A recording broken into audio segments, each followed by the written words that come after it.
ஹரஹர சங்கர ஜெய ஜெய சங்கர காஞ்சி சங்கர காமகோடி சங்கர. ஒரு ஊரில் ஒரு அரசன் இருந்தான். அவன் வாரி வழங்கும் வள்ளல் கவிஞர்களுக்கும் அறிஞர்களுக்கும் கொடுத்தான். அவனிடம் பரிசு பெற்ற பலர் அவனை பாராட்டினர். ஆனால் அறிஞர் பெருமக்களோ எல்லாம் இறைவன் செயல் என்று தனி மனிதன் துதியில் இறங்கவில்லை. பரிசு வழங்கியவர்களில் ஒருவர் அரசனை இந்திரனே, சந்திரனே, பாரியே, ஓரியே, காரியே என புகழ்ந்தார்.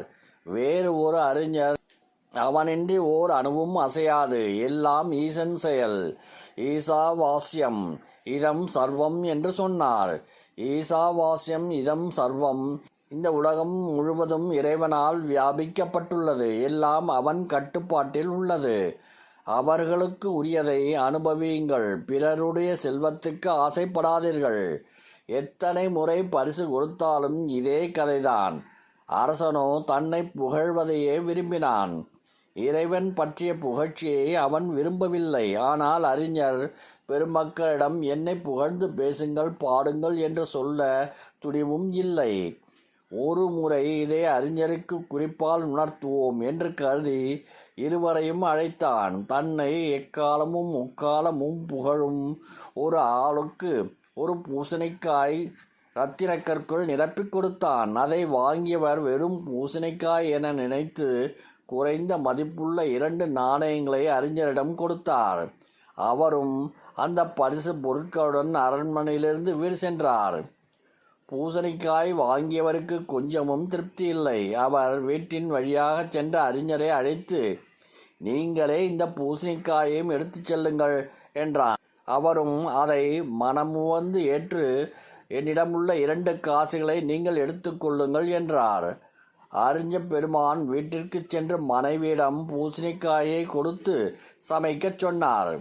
அவள் அதை வெட்டிய அடுத்த நிமிடம் இரத்தின கற்கள் கீழே விழுந்தன. உடனே அறிஞர், நமக்கு தேவையானவற்றை மேல் எதுவும் கிடைத்தாலும் அதற்கு ஆசைப்படக்கூடாது, ஈசாவாஸ்யம் இதம் சர்வம் என்ற மனுஷ மந்திரத்தை சொல்லி அரசனிடம் அந்த இரத்தின கற்களை கொடுத்து பூசணிக்காய் விஷயத்தை சொன்னார். அரசனுக்கு பெரும் வியப்பு. நான் இந்த ஆளுக்கு கொடுக்க கூடாது என்பதற்காக காய்க்குள் மறைத்து இரத்தின கற்களை வேறு ஒருவருக்கு கொடுத்தேன்.